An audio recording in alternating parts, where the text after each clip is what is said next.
Hello my dear students, welcome back to another video. 6 standard का science हम कर रहे थे। Chapter 1 natural resources air water and land का समराइज वे में मैंने एक्सप्लेनेशन आपको प्रोवाइड कर दिया है। डिस्क्रिप्शन में आपको उस वीडियो का लिंक प्रोवाइड कर दूंगा।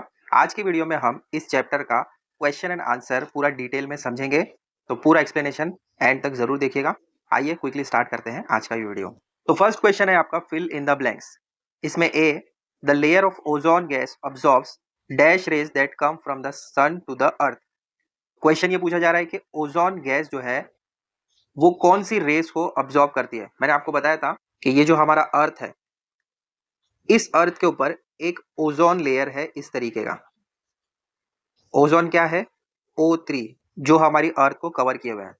तो ये जो ओजोन लेयर है ये किन रेस को अब्सॉर्ब करती है, ये हमें पूछा गया है। यूवी रेस, जिसको हम अल्ट्रा वायलेट रेस भी कहते हैं। अल्ट्रा वायलेट लिखो या फिर यूवी भी लिख सकते हैं। यूवी लिखोगे तो U.V इस तरीके से लिखना। तो ये फर्स्ट वाला हो गया आपका आंसर, अल्ट्रा वायलेट या यूवी।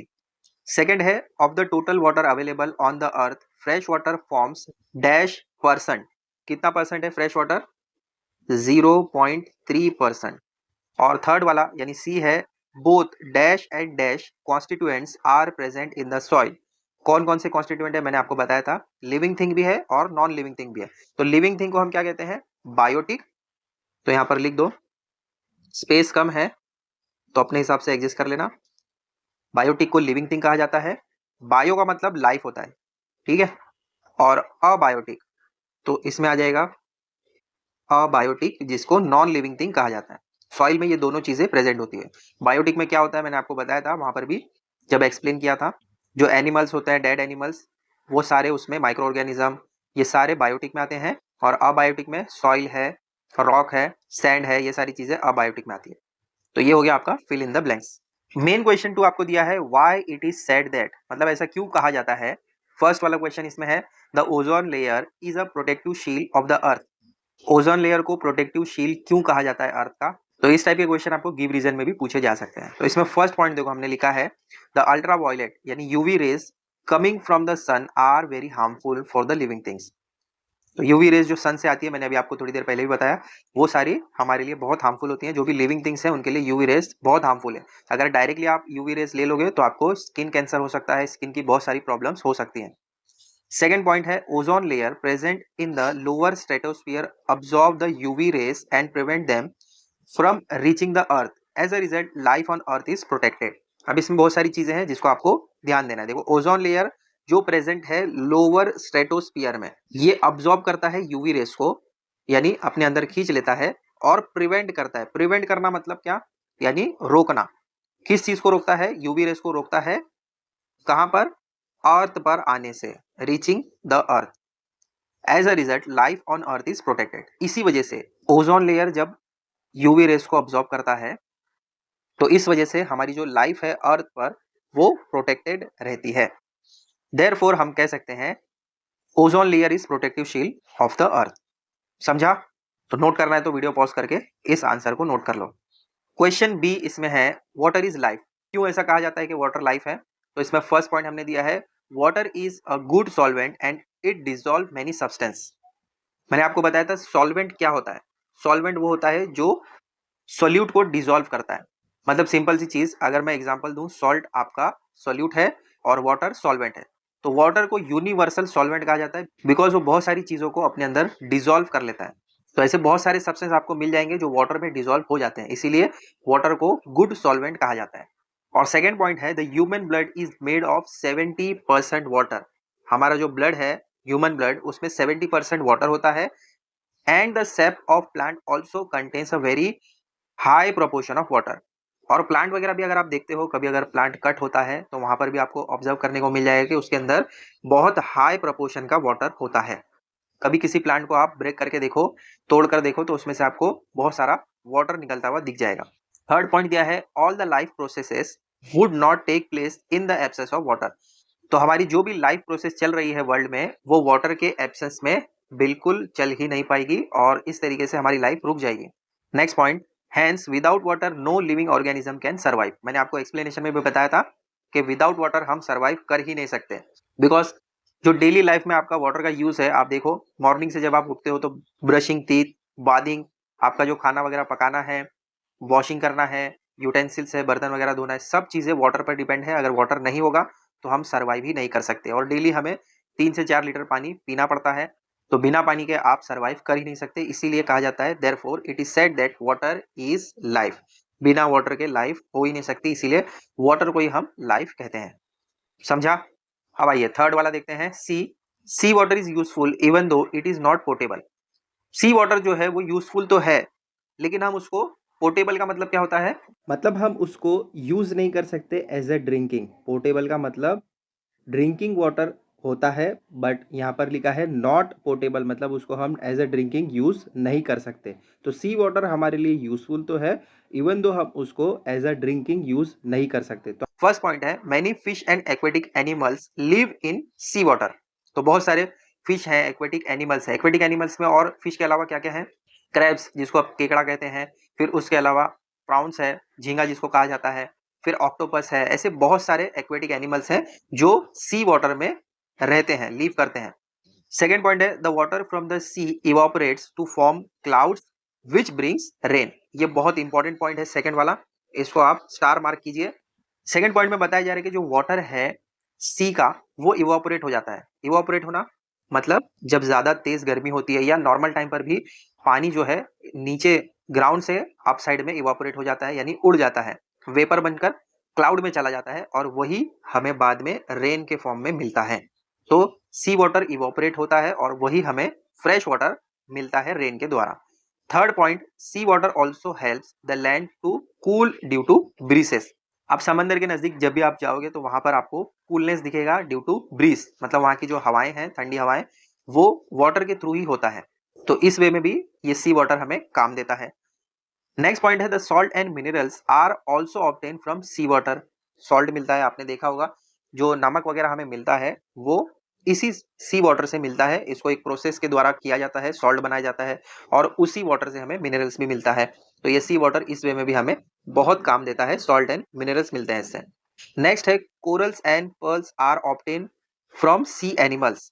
तो ये दोनों का मीनिंग क्या है? डीप वाटर में आपने देखा होगा वो जो राउंड इस तरीके की मोतियां आपको दिखती हैं जो ऐसे शील में प्रोटेक्टेड होती हैं, वो अंडर द सी ही आपको मिलता है, और ये बहुत ज्यादा ही कॉस्टली होते हैं। तो ये दोनों चीजें हमें सी एनिमल से मिलती हैं। ठीक है, इसीलिए सी वाटर को अगर हम पोर्ट ना कर सके लेकिन उसको हम यूज कर सकते हैं। आई थिंक यहाँ तक क्लियर है। अब आइए मेन क्वेश्चन 3 देखते हैं, व्हाट विल हैपन इफ। क्या होगा अगर। तो इसमें बहुत सारे क्वेश्चन है। फर्स्ट ए वाला क्वेश्चन है, microbes in the soil get destroyed. Microbes का मतलब क्या है? जो माइक्रो ऑर्गेनिज्म होते हैं छोटे छोटे सॉइल में, अगर वो डिस्ट्रॉय हो जाए, अगर वो खत्म हो जाए तो क्या होगा? सबसे पहला पॉइंट यहाँ पर हमने दिया है, microbes in the soil decompose dead plants and animals and convert it into humus. This humus supplies nutrients to the soil. तो फर्स्ट पॉइंट में बताया गया है कि माइक्रोब्स का इंपॉर्टेंस क्या है, मतलब उसका काम क्या है। माइक्रोब्स क्या करते हैं? जो सॉइल में डिकम्पोज डेड एनिमल और प्लांट्स हैं, डिकम्पोज होना मैंने आपको पहले भी बताया था, जो एनिमल्स या प्लांट्स मर जाते हैं, डिकम्पोज हो जाते हैं, खत्म हो जाते हैं, तो उनकी एक लेयर बन जाती है और वो मिक्स हो जाते हैं सॉइल में। तो जो सॉइल में डिकम्पोज यानी डेड प्लांट और एनिमल है, उसको माइक्रोब्स यानी माइक्रो ऑर्गेनिज्म कन्वर्ट करते हैं। छोटे छोटे माइक्रो ऑर्गेनिज्म होते हैं जो इस डेड प्लांट को, एनिमल्स को खाते हैं, और खाने के बाद वो उसको कन्वर्ट करते हैं ह्यूमस में। तो ये ह्यूमस सप्लाई करता है न्यूट्रिएंट सॉइल को। न्यूट्रिएंट्स क्या है? बहुत इंपॉर्टेंट चीज है न्यूट्रिएंट। बिना न्यूट्रिएंट के हम खुद भी सर्वाइव नहीं कर सकते। तो सॉइल का न्यूट्रिएंट यही डेड प्लांट और एनिमल है। अब नेक्स्ट पॉइंट में बताया जा रहा है कि humus also aerates soil and hold water in it. Humus का काम क्या है? वो सॉइल को और अच्छे तरीके से इंप्रूव करता है। एरिएट करना मतलब उसकी क्वालिटी इंप्रूव करना। तो ह्यूमस सॉइल को एरिएट्स करता है और वाटर को होल्ड करता है, जिससे कि सॉइल जो है वो इंप्रूव हो जाता है और सॉइल अच्छा बनता है। It make the soil more fertile. Fertile का मतलब क्या? वो उसको और अच्छे तरीके से डेवलप होने में हेल्प करता है। तो ह्यूमस बहुत इंपॉर्टेंट चीज है। अब थर्ड पॉइंट में ये बताया जा रहा है कि अगर माइक्रोब्स डिस्ट्रॉय हो जाए, if microbes are destroyed, humus will not be formed and the soil will not be fertile.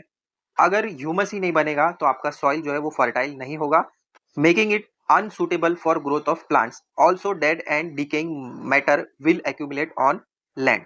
अगर देखो माइक्रोब्स नहीं होंगे तो जो भी आपके डेड एनिमल है, जो डेड प्लांट है, वो उसी तरीके से उसी कंडीशन में होंगे और वो सूटेबल नहीं होगा प्लांट के ग्रोथ के लिए। तो जो भी डेड एनिमल या डेड मैटर है, डिकेइंग मैटर है, वो जमीन पर ही एक्यूमुलेट, यानी एक्यूमुलेट का मतलब क्या, जमा होना, एक जगह वो जमा होते रहेंगे, बट उसका कुछ भी फायदा नहीं होगा।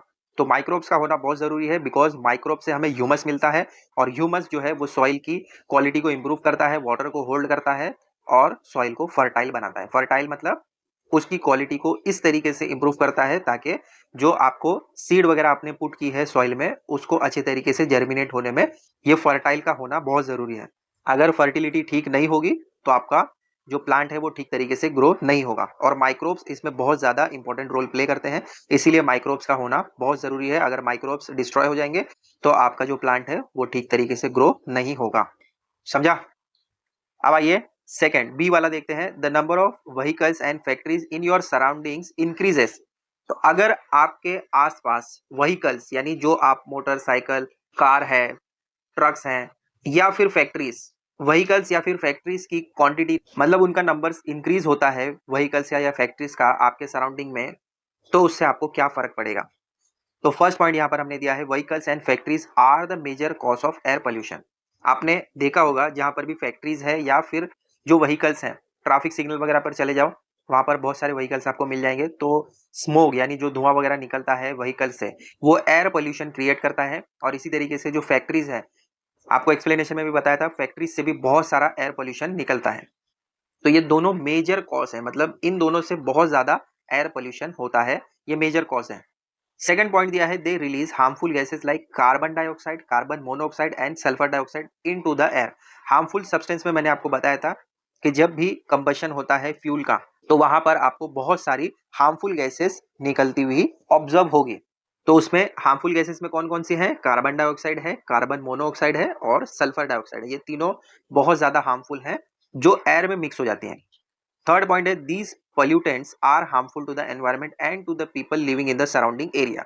ये पोल्यूटेंट है, यानी ये इस तरीके का पोल्यूटेंट है जो हमें हार्म पहुंचाता है। हार्मफुल है किस चीज के लिए? हमारे एनवायरमेंट के लिए भी, और जो पीपल वहां पर सराउंडिंग में है उनके लिए भी ये बहुत ज्यादा हार्मफुल है। ज्यादा देर कंटिन्यूस अगर आप एयर पोल्यूशन में रहोगे तो आपको लंग्स की प्रॉब्लम हो सकते हैं। इसीलिए कहा जाता है कि जहां पर प्रदूषित एरिया है, जो एयर पोल्यूशन वाला एरिया है, वहां पर आपको नहीं होना चाहिए। या अगर आप ट्रैवल वगैरह कर रहे हैं और एयर पोल्यूशन वगैरह आपको मिलता है तो आपको अपनी नोज को कवर करना है। फोर्थ पॉइंट है, hence if the number of vehicles and factories in our surrounding increases the air pollution will also increase. अगर ये दोनों चीजें इंक्रीज होगी, इनका नंबर इंक्रीज होगा, किसका? व्हीकल्स का एंड फैक्ट्रीज का हमारे सराउंडिंग में, तो एयर पोल्यूशन भी इंक्रीज होगा। अब आइए थर्ड सी वाला देखते हैं। The total supply of portable water is finished है। तो इससे हमें क्या क्या इफेक्ट हो सकता है? फर्स्ट पॉइंट है, water plays very important role in the survival of living organism. तो वाटर का सबसे ज्यादा इंपॉर्टेंट रोल है हमारे सर्वाइवल के लिए। अगर वाटर नहीं होगा तो हम सर्वाइव नहीं कर सकते। पहला पॉइंट ये है। Second point, all living things are dependent on water. Water पर ही सभी चीजें डिपेंडेंट है। अगर आपको वाटर नहीं मिलेगा तो प्लांट्स ग्रो नहीं होंगे, प्लांट्स ग्रो नहीं होंगे तो हमें जो फूड वगैरह मिलता है वो नहीं मिलेगा। बिना वाटर के हम अपनी चीजें, जरूरतें पूरी नहीं कर सकते। तो सबके सब लिविंग थिंग वाटर पर डिपेंड है। थर्ड वाला पॉइंट है, very small quantity of water is portable and can be use for drinking. Portable water मतलब ड्रिंकिंग वाटर बहुत ही स्मॉल क्वांटिटी में है, उसको हमें ध्यान से यूज करना चाहिए। All bodily functions are regulated by water. जितनी भी हमारी फंक्शंस है वो सारे के सारे हम वाटर के थ्रू ही रेगुलेट करते हैं। देखो जितनी सारी चीजें हम दिन भर में करते हैं वो सब वाटर से कनेक्टेड है। Therefore if water supply portable water is finish, plants and animals will not survive and there will be no life on earth. अगर पोर्टेबल वाटर पूरा का पूरा खत्म हो जाए, फिनिश हो जाए, तो जितने भी प्लांट्स हैं और एनिमल्स हैं इंक्लूडिंग हम, तो सारी चीजें, पूरी लाइफ खत्म हो सकती है बिना वाटर के। तो यहाँ पर आपका मेन क्वेश्चन 3 कंप्लीट होता है। अब आइए मेन क्वेश्चन 4 देखते हैं। ये है मैच द फॉलोइंग। तो यहाँ पर आपको दिया गया है क्वेश्चन और यहाँ पर ये सारी चीजें हैं बट आपको मैच करना है। फर्स्ट वाला है कार्बन डाइऑक्साइड। तो कार्बन डाइऑक्साइड यहाँ पर किस से मैच करता है बताओ? तो मैंने आपको बताया था एक्सप्लेनेशन में, कार्बन डाइऑक्साइड कौन यूज करता है? प्लांट्स यूज करते हैं। तो ये फर्स्ट वाला जो है ये आएगा यहाँ पर। सेकंड है ऑक्सीजन। ऑक्सीजन यहाँ पर क्या क्या है देखो, जनरेशन ऑफ सॉइल, रेन और कंबशन। तो ऑक्सीजन से जो है वो आपका कंबशन हो सकता है। कंबशन मैंने आपको बताया था, जो फायर वगैरह होती है वो ऑक्सीजन के बिना नहीं हो सकती। थर्ड है वाटर वेपर, तो वाटर वेपर आपको रेन में मिलता है, ठीक है। और लास्ट है माइक्रोब्स जो आपको सॉइल में मिलते हैं।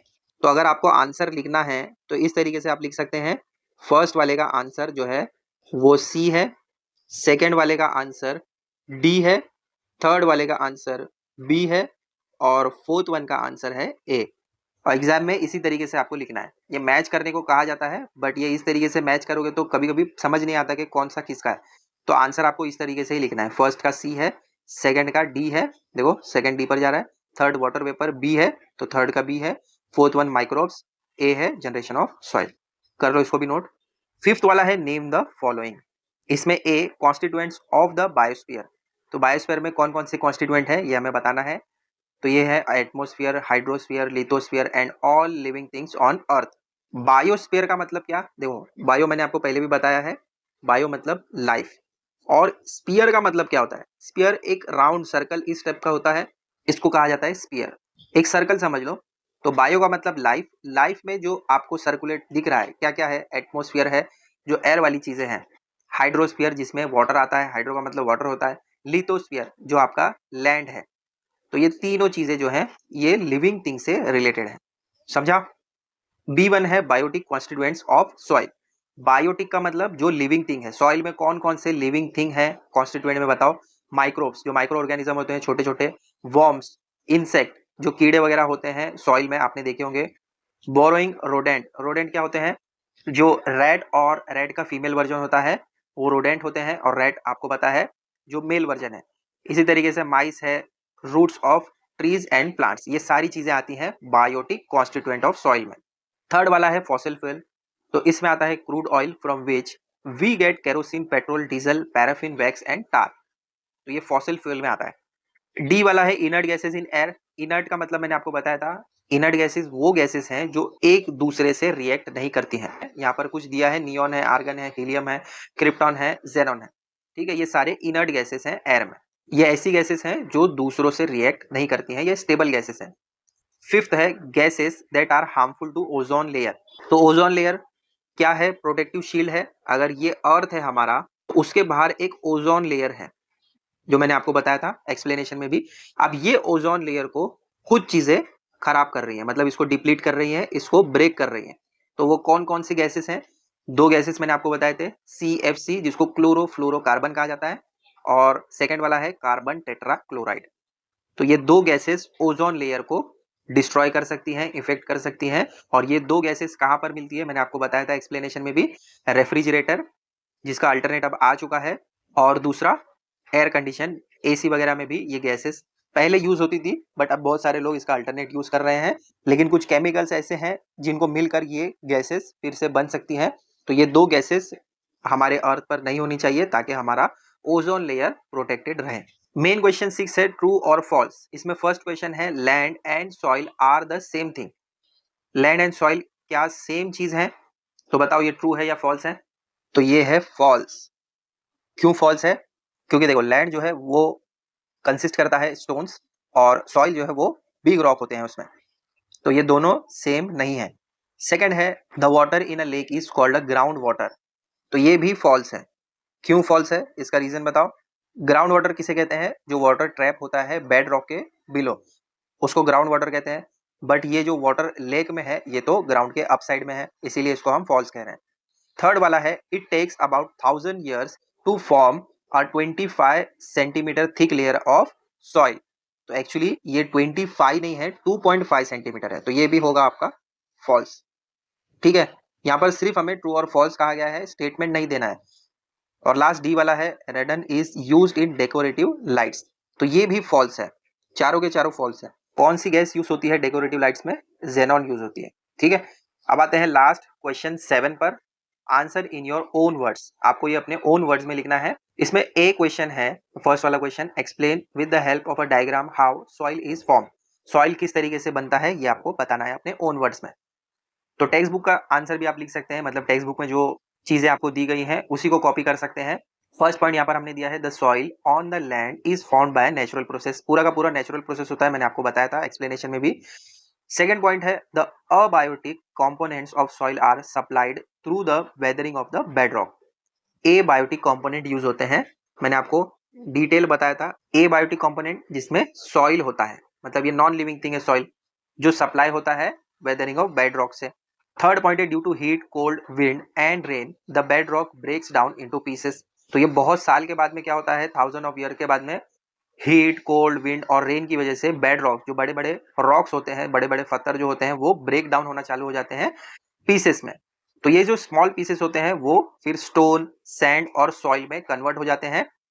और उसके बाद फिफ्थ वाले पॉइंट में हमने लिखा है microbes, worms, insect, rodents and roots of trees growing on land help in weathering of rocks. मतलब ये सारी चीजें मिलकर हेल्प करती हैं रॉक्स को ताकि वो सॉइल फॉर्म करें।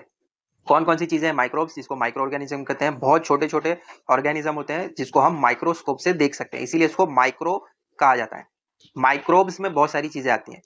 वर्म्स आपको पता है जो अर्थवर्म होते हैं, इंसेक्ट बहुत सारे कीड़े होते हैं, रोडेंट, रूट्स, रोडेंट में मैंने आपको बताया था जो रैट होते हैं, और भी बहुत सारे माइस होते हैं। फिर इसके अलावा रूट्स, जो ट्रीज के रूट्स होती हैं वो भी हेल्प करती हैं इन रॉक्स को ब्रेक होने में और इसको सॉइल फॉर्म होने में।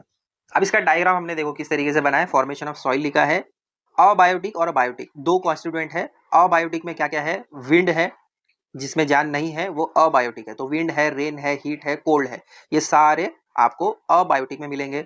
बायोटिक कॉन्स्टिट्यूएंट यानी जिसमें जान है वो है microbes, rodents, roots of plants, ये इसको लिविंग थिंग कहा जाता है। ठीक है, तो ये फर्स्ट होता है बेड रॉक जो सबसे डाउन होता है, फिर उसके बाद आते हैं स्टोन, फिर उसके बाद होता है सैंड, और ये लास्ट में होता है सॉइल। ये एक्चुअली अप साइड में, सॉइल जो हमें अप साइड में दिखता है, ठीक है, उसके डाउन में होता है सैंड, ठीक है, उसके डाउन में होता है स्टोन्स, जो स्मॉल स्टोन्स होते हैं, और लास्ट में एकदम डीप में होता है बेड रॉक। ठीक है, तो ये इस तरीके से भी लिख सकते हो और इस तरीके से भी लिख सकते हो। एक्चुअली सॉइल सबसे ऊपर दिखती है हमें, फिर उसके बाद थोड़ा और आप डीप जाओगे, खोदोगे तो सैंड मिलेगा, फिर थोड़ा और खोदोगे तो आपको स्टोन्स मिलेंगे, और फिर सबसे बड़े वाले स्टोन जो है वो लास्ट में होते हैं। तो इस तरीके से भी कर सकते हैं और इस तरीके से भी लिख सकते हैं। और लास्ट में हमने लिखा है this process is slow continuous and it take 1000 years to form 2.5 centimetre thick layer of mature soil. तो ये बहुत स्लो और कंटिन्यूअस प्रोसेस है, और हजारों साल के बाद में 2.5 सेंटीमीटर लेयर बनती है मेच्योर सॉइल की। अब सेकंड बी वाला देखते हैं, why is there a shortage of water even though it occupies about 71% of earth surface. आपको मैंने वहां पर एक्सप्लेनेशन में बताया था, वाटर है और लैंड का डिस्ट्रीब्यूशन है, 29% जो है लैंड है और 71% जो है वाटर है। तो इतना ज्यादा वाटर होने के बाद भी वाटर का शॉर्टेज क्यों हो रहा है, ये क्वेश्चन पूछा जा रहा है। क्वेश्चन समझा? अब आइए आंसर देखते हैं। फर्स्ट पॉइंट है 71% of earth surface is covered with water of which 97% is salty water. 71% water है, ये तो फैक्ट है, बट 71% में से 97% जो है वो सॉल्टी वाटर है। सी वाटर जो आप देखते हैं वो बहुत ज्यादा सॉल्टी है, जो सी एंड ओशन में प्रेजेंट है। 2.7% water is available and ground water, ice water and in other form. तो ये जो 2.7% वाटर है ये अवेलेबल वाटर है, और वो भी किस फॉर्म में है, ग्राउंड वाटर में है, आइस के फॉर्म में है और अदर फॉर्म में है। अब नेक्स्ट पॉइंट इंपॉर्टेंट है, only 0.3% water is available as fresh water. समझ रहे हो, 0.3% बहुत बहुत कम क्वांटिटी है फ्रेश वाटर की, which can be use for drinking. Drinking के लिए हमें सिर्फ 0.3% ही मिलता है, जो पूरे वर्ल्ड में डिस्ट्रीब्यूटेड है, तो उसकी क्वांटिटी बहुत कम है। इसीलिए मैंने आपको एक्सप्लेनेशन में भी बताया था कि आपको वाटर जब भी यूज करना है, स्पेशली ड्रिंकिंग वाटर, बहुत ही ध्यान से और किफायत से यूज करना है।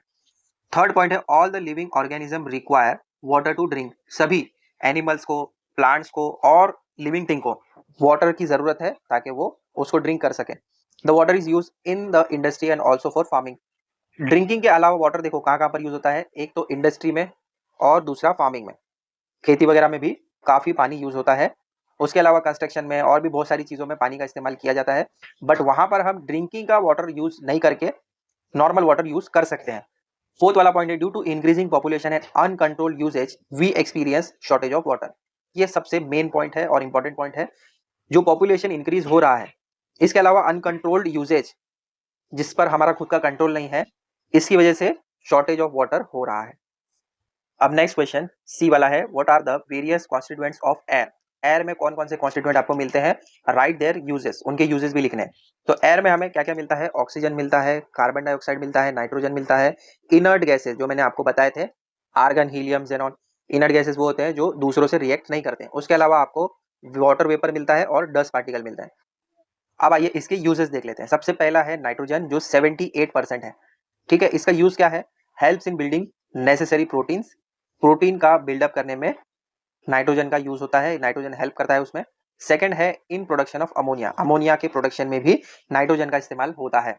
फिर नेक्स्ट है air tight packaging of food stuff, जो फूड स्टफ वगैरह आप देखते हो जिसमें एयर जैसा लगता है बट उसमें एयर नहीं होती, उसमें नाइट्रोजन होता है। आपके जो बहुत सारे फूड आइटम है जैसे कि चिप्स हैं, वेफर्स वगैरह होते हैं, उसमें नाइट्रोजन का गैस ही यूज होता है। इसके अलावा जो ड्रिंक्स वगैरह होती है उसमें भी नाइट्रोजन का यूज होता है, गैस वगैरह उसमें फील की जाती है। सेकंड है ऑक्सीजन, ऑक्सीजन का परसेंट है 21।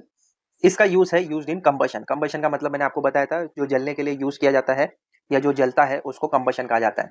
फिर नेक्स्ट है नेसेसरी फॉर रेस्पिरेशन, रेस्पिरेशन का मतलब भी मैंने आपको बताया था। रेस्पिरेशन एक प्रोसेस है जो हम सांस लेते हैं, इनहेल करते हैं और एक्सहेल करते हैं। तो जब हम सांस लेते हैं तो ऑक्सीजन लेते हैं और जो सांस बाहर निकालते हैं तो कार्बन डाइऑक्साइड बाहर आता है। तो जो सांस लेना है, इनहेल करना है, उसमें ऑक्सीजन का यूज होता है। फिर नेक्स्ट थर्ड वाला कार्बन डाइऑक्साइड है, ये भी एक गैस है जो आपको एयर में मिलती है, इसका परसेंटेज 0.03। ठीक है, अब इसका क्या क्या यूज है देखो। Used in fire extinguisher, fire extinguisher क्या होता है, जब आग लगती है तो आपको सिलेंडर वगैरह दिखते हैं जिससे फायर को बुझाया जाता है, उसमें गैस होती है जो कार्बन डाइऑक्साइड भी एक तरीके की गैस होती है उसमें। और नेक्स्ट यूज है इसका, used in plant food preparation, plant जो है वो हमारी तरह ऑक्सीजन यूज नहीं करते हैं, वो कार्बन डाइऑक्साइड यूज करते हैं। जब हम एक्सहेल करते हैं मतलब जब सांस बाहर निकलती है तो कार्बन डाइऑक्साइड निकलती है, और वो कार्बन डाइऑक्साइड प्लांट यूज करते हैं अपने फूड को बनाने में, फूड प्रिपरेशन में प्लांट कार्बन डाइऑक्साइड को यूज करते हैं। नेक्स्ट वाला है D, inert gases. Inert gases में ये सारी चीजें आती हैं, 5 गैसेस है, आर्गन है, हीलियम है, नियॉन है, क्रिप्टॉन है और जेनॉन है। ये 5 गैसेस इनर्ट गैसेस कहलाती हैं, और ये इनर्ट गैसेस आपको मैंने बताया ये दूसरों से रिएक्ट नहीं करती हैं, ये स्टेबल गैसेस हैं।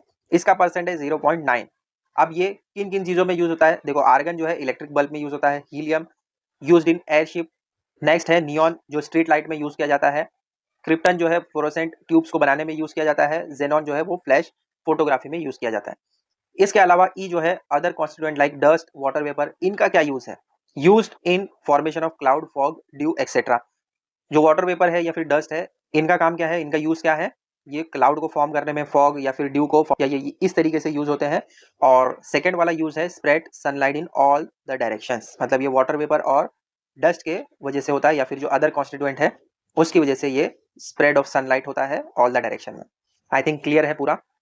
अब आइए लास्ट डी वाला क्वेश्चन देखते हैं, why are air, water and land considered to be valuable natural resources, क्यों इनको इतना वैल्यूएबल रिसोर्स कहा जाता है एयर, वाटर, लैंड को। आइए पॉइंट वाइज आंसर दिया है, देखते हैं। फर्स्ट पॉइंट है the various components of air helps and support the growth of living organism. अब एयर क्यों इंपॉर्टेंट है हमारे लिए, अगर एयर नहीं होगी तो हम सांस नहीं ले पाएंगे, ऑक्सीजन वगैरह हमें मिल ही नहीं पाएगा, और अगर एयर नहीं होगी तो प्लांट वगैरह भी सर्वाइव नहीं कर सकते। तो ग्रोथ ऑफ लिविंग ऑर्गेनिज्म के लिए, मतलब लिविंग ऑर्गेनिज्म के लिए एयर का होना बहुत जरूरी है। सेकेंड चीज है nitrogen is use to make proteins, oxygen is used for respiration and carbon dioxide is used to make food by plants. अब ये देखो 3 गैसेस हैं, नाइट्रोजन का यूज है प्रोटीन को बनाना, ऑक्सीजन का यूज है रेस्पिरेशन में और कंबशन वगैरह में, इसके अलावा कार्बन डाइऑक्साइड का यूज किया जाता है प्लांट द्वारा अपने फूड को बनाने में। तो ये 3 गैसेस अगर नहीं होगी जो कि आपको एयर में मिलती है, तो पहले 2 पॉइंट में हमने एयर का इंपॉर्टेंस बताया और एयर में जो गैसेस यूज हो रही है उसका इंपॉर्टेंस बताया कि किस तरीके से ये लिविंग थिंग के लिए इंपॉर्टेंट है। अब थर्ड पॉइंट में हम बता रहे हैं लैंड का यूज, मतलब लैंड किस तरीके से हमारे लिए यूजफुल है उसको देखेंगे। Similarly land supports growth of terrestrial plants and animals. Terrestrial का मतलब क्या होता है, जो लैंड पर लीव करते हैं। एक्वेटिक एनिमल्स हमने देखे थे, एक्वेटिक का मतलब होता है जो पानी में पलने वाले हैं, जैसे फिश है, टर्टल है, ऑक्टोपस हैं, ऐसे बहुत सारे हैं जो सी में या फिर वाटर में डेवलप होते हैं। जो टेरेस्ट्रियल यानी जो लैंड पर डेवलप होने वाले हैं उसको टेरेस्ट्रियल कहा जाता है। तो जमीन पर कौन कौन से प्लांट और एनिमल होते हैं, ज्यादातर तो जमीन पर ही होते हैं, जितने भी प्लांट्स है वो सारे लैंड पर ही होते हैं। और एनिमल्स, लैंड वाले एनिमल कौन कौन से हैं, काउ है, बफेलो है, हॉर्स है, डॉग है, कैट है, बहुत सारे हैं जो एनिमल्स लैंड पर होते हैं, तो उनको टेरेस्ट्रियल कहा जाता है। और इन प्लांट्स एंड एनिमल्स को हम लैंड के सपोर्ट से ही ग्रो कर सकते हैं। आगे कहा जा रहा है it provides important minerals to plants and also to human beings. तो लैंड के द्वारा इंपॉर्टेंट मिनरल्स मिलता है प्लांट को भी और ह्यूमन बींग को भी। इसके अलावा फोर्थ वाला पॉइंट हमने दिया है it is the shelter for worms, insects and rodents and supports their growth. अब लैंड होगा तो वहां पर आपको बहुत सारे worms यानी अर्थवर्म दिखता है, इसके अलावा इंसेक्ट मिलते हैं, रोडेंट्स मिलते हैं, इनको सपोर्ट मिलता है, यानी ये शेल्टर है, यानी ये घर है इन सारे इंसेक्ट या फिर इन सारे एनिमल्स का, और इनसे इनका ग्रोथ भी होता है, इसी से इनको सपोर्ट मिलता है। Plants also can not survive without land. अब जो प्लांट्स, जितने भी प्लांट्स आप देखते हो, अगर लैंड नहीं होगा तो वो भी सर्वाइव नहीं कर पाएंगे। फिफ्थ वाला पॉइंट, अब यहाँ से हम वाटर का इंपॉर्टेंस बताएंगे। What is necessary for carrying out all life processes in the living organism and without water there will be no life on earth. बिना पानी के कोई भी लाइफ नहीं हो सकती, ये मैंने पहले भी आपको बताया, और इसीलिए वाटर बहुत नेसेसरी है लाइफ प्रोसेस के लिए। लास्ट पॉइंट में हम लिखेंगे hence land, air and water are considered valuable natural resources. तो हमने पॉइंट वाइज पहले बताया कि कैसे एयर में जो कॉन्स्टिट्यूएंट है वो इंपॉर्टेंट है, फिर नेक्स्ट पॉइंट में हमने बताया कि लैंड किस तरीके से हमारे लिए इंपॉर्टेंट है, और फिर नेक्स्ट पॉइंट में हमने बताया, फिफ्थ वाले पॉइंट में, वाटर कैसे हमारे लिए इंपॉर्टेंट है। जितने भी लिविंग ऑर्गेनिज्म है इन तीनों के बिना सर्वाइव नहीं कर सकते। एयर, वाटर, लैंड अगर नहीं होगा तो जितने भी लिविंग ऑर्गेनिज्म है वो सर्वाइव नहीं कर सकते। तो यहाँ पर चैप्टर 1 का नोट्स, पूरा क्वेश्चन एंड आंसर मैंने आपको डिस्कस करके नोट्स प्रोवाइड कर दिए। आई होप पूरा एक्सप्लेनेशन आपको इजीली समझ आया होगा। मिलते हैं बच्चों अगले वीडियो में एक नए टॉपिक के साथ। Till then take care, bye.